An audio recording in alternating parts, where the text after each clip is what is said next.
Selamat kembali ke Bitwise. Pernahkah Anda mendengar DCA, Dollar Cost Averaging dalam dunia kripto?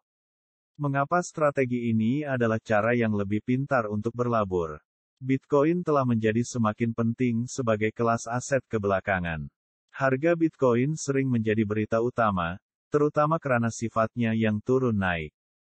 Tiada yang bisa meramalkan harga Bitcoin akan berada dalam hari, bulan, atau tahun akan datang, sama seperti aset lain seperti hartanah atau saham. Kami akan bincangkan lebih lanjut tentang ini. Nasi lemak atau roti canai. Teh tarik atau TOS limau. Dollar cost averaging atau melabur sekaligus. Ini adalah beberapa pertanyaan dalam kehidupan. Bagaimana Anda memutuskan antara dollar cost averaging dan melabur sekaligus? Kami akan bincangkan 4 mitos dan fakta tentang dollar cost averaging atau ringgit cost averaging. Tapi pertama dulu, mari kita fahamikan dulu. Dollar cost averaging, juga dikenal sebagai DCA, adalah strategi perlaburan di mana Anda membeli sejumlah aset tetap pada jangka waktu yang tetap, tak kira apapun keadaan pasaran. Ini berarti Anda secara otomatis membeli lebih banyak unit saat harga rendah dan lebih sedikit unit saat harga tinggi. Tentu saja, setiap gaya investasi memiliki kelebihan dan kelemahan. Di sini, kami coba memecahkan beberapa mitos tentang DCA yang dapat membantu Anda memutuskan strategi mana yang lebih sesuai untuk Anda. Pertama, banyak yang pikir bahwa DCA mahal karena berulang kali mencelupkan jari Anda ke dalam pasaran dan kos platform dan perdagangan berulang kali. Ini mungkin benar jika biaya ini adalah kos tetap. Katakanlah RM10 untuk setiap perdagangan yang dilakukan, dan ini akan bertambah, terutama jika Anda hanya melaburkan RM100 setiap kali. Tetapi jika kosnya adalah peratus dari kuantum yang dilaburkan, kosnya sama dengan laburan satu kaligus. Oleh karena itu, selalu bandingkan antara platform untuk mendapatkan yang yuran terbaik. Kedua, bagi yang baru mula berlabur, mereka akan selalu mengikuti slogan, beli murah, jual tinggi. Kebanyakan pelabur mula menafsirkannya sebagai coba masuk pasaran waktu terbaik, di mana Anda berspekulasi masa terbaik dan harga terbaik untuk membeli atau menjual. Anda labur sekaligus dan berharap untuk pulangan terbaik. Namun, sangat susah untuk mengatur waktu pasaran. Pada akhirnya, orang mungkin membabi buta mengikuti untuk membeli ketika semua orang membeli dan menjual ketika pasar sedang teruk. DCA adalah pendekatan disiplin yang membantu labur secara berperingkat. Ini disebut ikut massa dan mengurangi risiko keadaan ekstrim, negatif atau positif. Ini juga membantu Anda tetap ikut rancangan dan tidak terlalu khawatir. Jadi pasti lebih baik untuk ikut massa dari coba masuk pasaran waktu terbaik supaya Anda dapat tidur lebih nyenyak. Ketiga, adalah salah paham tentang pulangan DCA lebih rendah. Sementara potensi keuntungan dari perlaburan sekaligus jelas lebih tinggi dari DCA, sebalikannya juga benar, potensi penurunan bisa menjadi ekstrim. Secara sejarah, pasaran kripto telah melihat lebih banyak naik daripada turun walaupun melalui musim dingin atau pasaran beruang. Oleh karena itu, jika Anda memiliki wawasan yang panjang dan menginginkan kemajuan yang stabil, DCA adalah cara terbaik untuk membawa keuntungan. Saya juga akan meninggalkan artikel terperinci dari Luno di deskripsi di bawah ini jika Anda lebih suka membaca beberapa contoh. Terakhir, anggapan bahwa DCA selalu memiliki potensi pulangan yang lebih rendah. 2020 adalah salah satu tahun paling bergejolak dalam catatan pasaran kripto. Namun, jika Anda telah berlabur Bitcoin pada awal tahun, Anda akan melihat portofolio Anda melonjak 13 kali lipat. Itu saja telah membuat beberapa pelabur percaya bahwa investasi sekaligus lebih baik daripada DCA. Meskipun benar bahwa DCA dapat pulangan yang lebih rendah, kajian menunjukkan bahwa ramai yang tidak ingin berlabur. Jadi hujahnya adalah, ramai tidak berlabur langsung. Inflasi akan makan yield uang tunai Anda dan kehilangan potensi keuntungan dari tetap berlabur dalam pasaran. Rumusannya, DCA adalah cara yang baik dan berperingkat untuk labur secara perlahan dan selamat.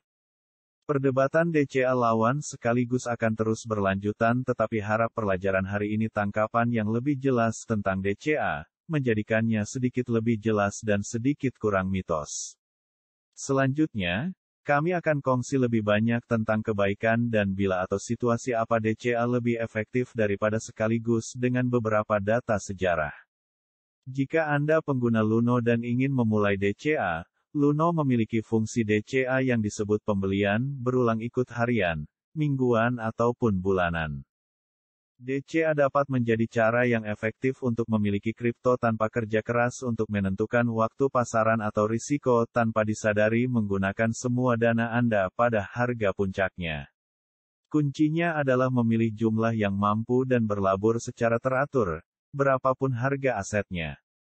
Cara ini berpotensi dapat kos purata pembelian dari waktu ke waktu dan mengurangi kesan keseluruhan dari penurunan harga yang tiba-tiba pada setiap pembelian tertentu. Dan jika harga turun, pelabur DCA dapat terus membeli, sesuai dengan jadwal, dengan potensi untuk mendapatkan pulangan saat harga pulih. Bila DCA lebih efektif, DCA dapat membantu pelabur memasuki pasaran dengan selamat, mulai mendapat manfaat dari kenaikan harga jangka panjang, dan mengurangi risiko pergerakan harga turun dalam jangka pendek. Dan dalam situasi seperti ini, mungkin menawarkan pulangan yang lebih dapat dijangka daripada perlaburan sekaligus, membeli aset yang nilainya dapat meningkat seiring waktu. Jika seorang perlabur pikir harga akan turun, tetapi kemungkinan akan pulih dalam jangka panjang, mereka dapat menggunakan DCA untuk melabur uang tunai selama waktu yang pergerakan turun. Jika betul, mereka akan mendapat manfaat dari mendapat aset dengan harga lebih rendah. Tetapi bahkan jika mereka silap, mereka akan memiliki perlaburan di pasaran seiring dengan kenaikan harga. Hedging perlaburan melalui volatility. DCA memberi peluang pada harga sepanjang waktu. Ketika pasaran mengalami volatilitas harga, tujuan dari strategi ini adalah untuk meratakan setiap kenaikan atau penurunan dramatis dalam portofolio mereka dan mendapatkan sedikit keuntungan dari pergerakan harga mana-mana arah. Menghindari FOMO dan perdagangan emosi. DCA adalah pendekatan berbasis peraturan berlabur. Seringkali, ramai pemula jatuh ke dalam perangkap emosi, di mana keputusan membeli dan menjual ditentukan oleh faktor psikologikal seperti ketakutan atau keterujaan. Ini dapat menyebabkan perlabur mengelola portofolio mereka secara tidak efektif seperti penjualan panik selama penurunan atau berlebihan karena takut kehilangan pertumbuhan eksponensial. DCA adalah tentang melindungi perlaburan Anda, ini membatasi potensi kenaikan dalam upaya untuk mengurangi kemungkinan kerugian. Berfungsi sebagai pilihan yang berpotensi lebih selamat bagi pelabur, untuk mengurangi peluang menerima pukulan serius pada portofolio Anda yang disebabkan oleh volatilitas harga jangka pendek. Untuk mengetahui apakah DCA adalah strategi yang sesuai untuk Anda, penting untuk memikirkan situasi perlaburan unik Anda. Itu selalu yang terbaik untuk berkonsultasi dengan profesional keuangan sebelum melakukan strategi laburan baru. Hal-hal penting yang perlu diingati. DCA adalah strategi yang lebih sesuai bagi perlabur dengan toleransi risiko yang lebih rendah dan jangka masa panjang. Paling masuk akal bila digunakan dalam jangka waktu yang lama dengan perlaburan yang mudah naik turun seperti Bitcoin. Seluruh ideanya ialah untuk menghilangkan emosi dan memiliki pandangan jangka panjang. Bitcoin adalah aset yang sempurna untuk mencoba DCA. Harga agak lebih naik turun daripada aset lain dan sebahagian besar perlabur mengandalkan prospek jangka panjang Bitcoin. Tidak ada strategi perlaburan yang mudah dan dijamin, penting bagi seseorang untuk menguji pelbagai kemungkinan. Semoga terbaik untuk perlaburan Bitcoin Anda. Tunggu sebentar, kami memiliki bonus untuk Anda.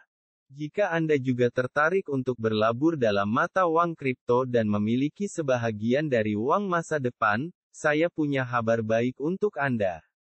Yang perlu Anda lakukan hanyalah muat turun aplikasi Luno. Luno adalah pertukaran mata uang kripto pertama yang mendapatkan lesen dan terkawal selia di Malaysia oleh Suruhanjaya Commission, jadi Anda selamat menggunakannya.